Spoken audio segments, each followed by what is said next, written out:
Hi guys, and welcome to today's video where I am going to be showing you how to teach your gecko to eat on their own. Sounds a little bit silly, but it is a real problem that a lot of people have. You can do this with crested geckos and probably gargoyles. I even did this with my chihuahua and maybe even leachies and other geckos. So what you first need is food. I happen to have made some up here. This is the banana and apricot one.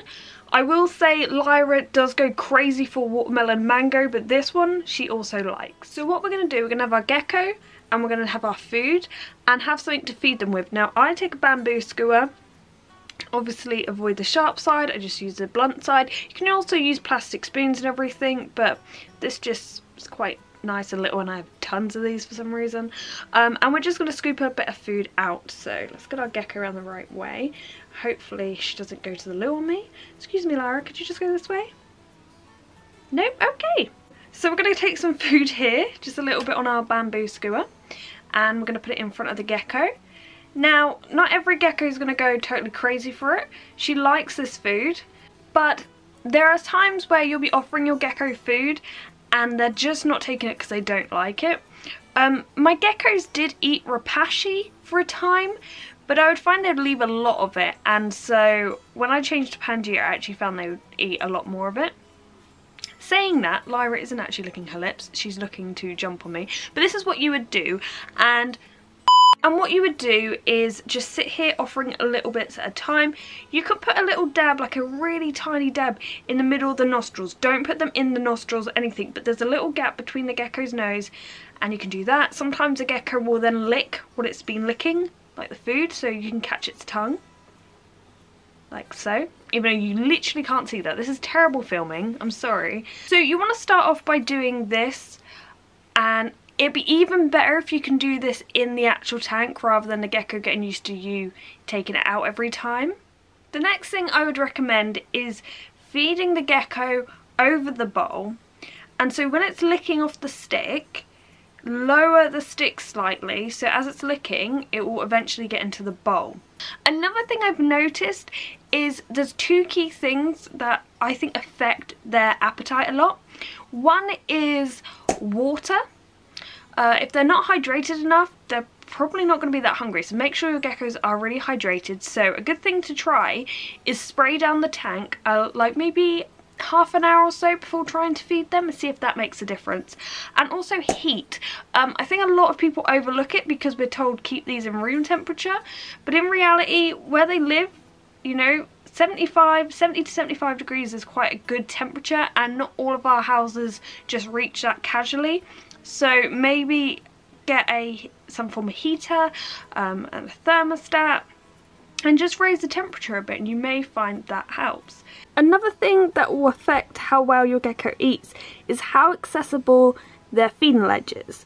So whether you use like a magnet one or a natural one, like I have this mushroom in the back where I can place food on, if the gecko can't get to it easily enough, even you know, without any climbing frames, if the only way they can access it is by climbing up the walls, then that's not great, because although they can climb up the glass, it's also good to have a second route where they can just go up. Like Lyra here could climb up the background, it's got loads of bits of wood coming out of it, so it's really easy to climb and use her claws, but equally she can climb on the glass, so she has multiple ways of getting to her food ledge. If your gecko can't, it's not going to really eat. This is where the next tip comes in. Now I have trouble doing this because the ledge is so far to the back and behind so many plants now that it'd be difficult for me to do this next step. So maybe you want to think this through before you're doing it if you're trying to get your gecko to eat. But put the food bowl where it would be in your tank and start doing what you've been doing. So getting the gecko to lick off the stick and then lowering it into the bowl, but in the place where the food bowl's always going to be. I would have Lyra up on this ledge, I'd probably place her up on this ledge to make it easier, and then I'll be feeding her over here. We're going to pretend she's here, even though she isn't. And she'll be licking on the stick, and then I'll lower the stick gradually every time until she starts to eat from the bowl on her own. You may need to do this a few times. As I said, it's not always going to happen overnight, and you may feel like that you're completely failing, but this is what happened with my Chihuahua. I kept doing this. I kept thinking, he needs to get food in him. Like, how many times am I going to have to do this? And eventually they do catch on. If you keep the food in the same place, they'll start to realise there's a place where the food is. They're going to be hungry, so they're going to go looking for it. And the other thing is, and I said this a while ago, especially if you have a baby crested gecko, it won't look like they've eaten a lot because their tongue's really tiny and they'll be taking lots of little licks. If you've ever seen Lyra eat, you know that she'll be taking in quite a lot of food, but actually the food bowl doesn't look that empty. So don't be totally disheartened if you look at the food and it doesn't really look like much has gone. The other thing is, what you could try is weighing your gecko often. If it's a baby, maybe weigh it once a week or once every 2 weeks. With Lyra, when I first got her, I did weigh her every week because she was so underweight and sort of malnourished when I first got her. So I really needed to build her up. I wanted to check on her weight, so that's what I did.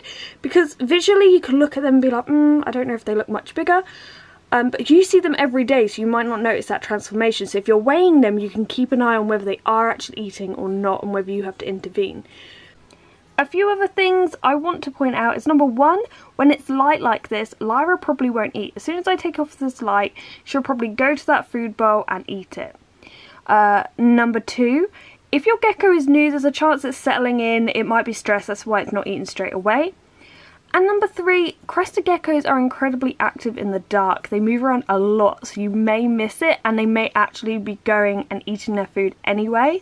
So only do this if you've noticed that your gecko really isn't touching its food, it's not gaining any weight, and you're really concerned.